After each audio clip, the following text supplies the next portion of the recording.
Business is back to normal, but that wasn't the case earlier when a man was shot and killed in broad daylight here at the popular Benny's Car Wash along Perkins Road, near the place where you can vacuum out your car for free. Hey, good evening, Greg. Well, that thief literally took a huge rock, slung it through this window right here to get inside the business. All you can see right now is a piece of plywood holding it up, and the three business owners are left figuring out what their next move is. One witness tells me that a maroon-colored SUV pulled up to this stop sign right here. That's when someone pulled out a gun and bullets started flying, striking Jody Riley and another man. And then that maroon-colored SUV sped up Tennessee Street and got away. Hey, you guys, well, I think the word of the day is what if. What if East Baton Rouge Parish Schools could model some of the award-winning programs offered by the schools in Miami, especially when it comes to arts education and more magnet programs. Baton Rouge police say David Bednez admitted to killing Juan Lugos after receiving a spiritual message from Santa Muerte, like we mentioned, encouraging him to do so. Is it the #1 priority in your administration right now? I would say it is a top priority. And you have complete confidence in the leadership at BRPD? I have complete confidence in the leadership of BRPD and Chief Murphy Paul. People have said they don't feel safe in Baton Rouge. Do you agree with that assessment? What can be done to change that narrative? Do you still have confidence in Andy Dotson?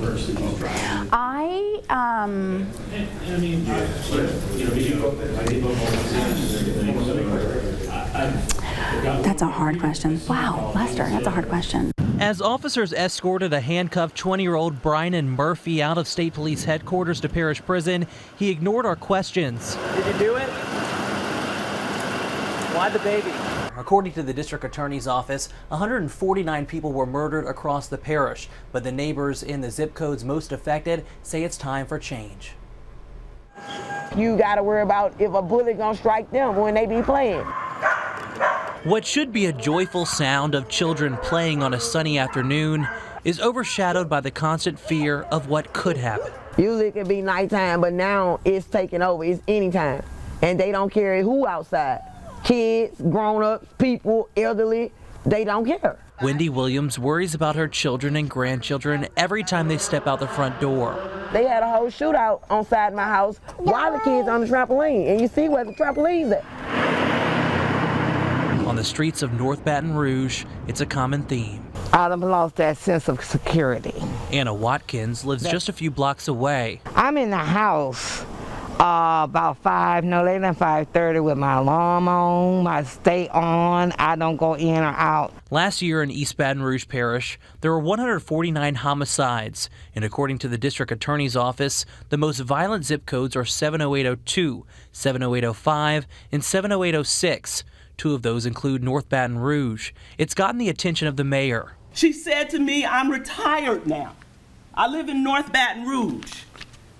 And she said, I feel like I can't even sit out on my porch to enjoy my retirement now. At her State of the City address, the mayor says the city parish is investing nearly $2 million for new technology for BRPD and expanding violence prevention programs. That's why we've added the approach of empowering our residents to stand with us to say no more. But the folks who live in North Baton Rouge just want action. So there's no police action coming here. If you happen to call for one, if they're not dead in the street, they're going to take about 45 minutes to an hour to get here. The family tells me Weston was a funeral director and would have turned 50 in June. But now the family is making burial plans themselves for their loved one, and tonight they want justice. I don't want no slap on the wrist. Like, I don't. Because my mama not coming back. So I don't. Fighting to hold back tears, the family of Sherelle Weston is in disbelief at her sudden and senseless death Saturday night. But my mom was a good person, and she didn't deserve that. She didn't deserve it. They say their mom was on her way home from a family gender reveal, and while traveling east on Fuqua Street, she was rammed by another car and thrown from her vehicle. You hit her so hard to where she was on the other side of her car from sitting buckled in her car. Police say 22-year-old Darian Rogers led authorities on a high-speed chase for miles. According to investigators, they tried to stop him multiple times, but he refused. According to police reports, he was speeding more than 100 miles per hour on Scenic Highway when he drove through a red light and hit Weston, killing her. S-T-O-P. Stop. You know what stopped me? Shut it down. Move no longer. Stay right where you at, in place. You didn't. And now my brothers are suffering. My mother is suffering. My entire family is suffering because your decision did not stop. This video obtained by WAFB shows the moment Rogers was taken into custody seconds after the deadly crash happened. He was booked into prison for manslaughter, aggravated flight from an officer, and other charges. Judge Bo Higginbotham set his bond at $62,000. Records show Rogers bailed out hours later. So he can go home and speak to mom. You can speak to your family. We don't have that privilege anymore. The family is grieving, just trying to come to terms with Weston's death. Because my mom not here. Because Mr. Rogers made a choice not to stop. He don't understand what stop means. And the judicial system told Mr. Rogers, I'm going to slap you on the wrist, $62,000. You ain't never been in trouble no more. Go home to your family. And he gonna do it again. And he gonna do it again. Baton Rouge Police Chief Murphy Paul says they are still investigating whether Rogers was involved with the car stunts that took place Saturday night across parts of the city. I love this location. Everybody has their own little slice of heaven. It's typically quiet and nice and neighborly. Laura Como's home in Sunshine has been her happy place for 30 years now. My ancestors grew up here too, so I grew up across the street. But it's not this house that has her most concern these days. We love nature. My family has always just been taught to respect and protect natural things.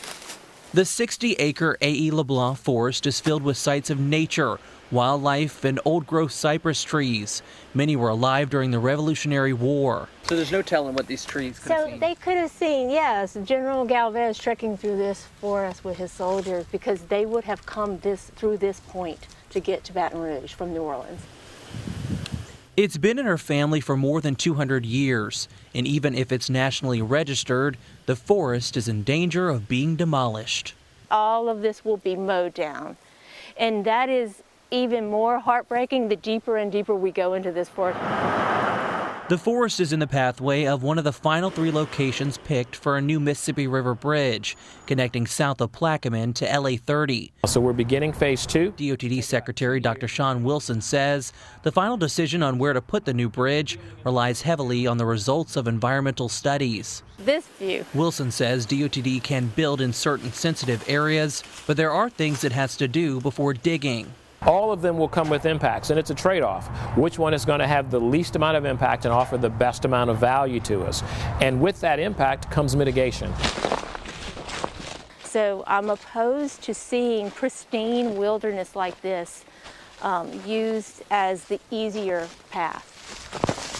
For Como and others in the area, just thinking that these century-old trees could be cut down after all their work to protect them is painful.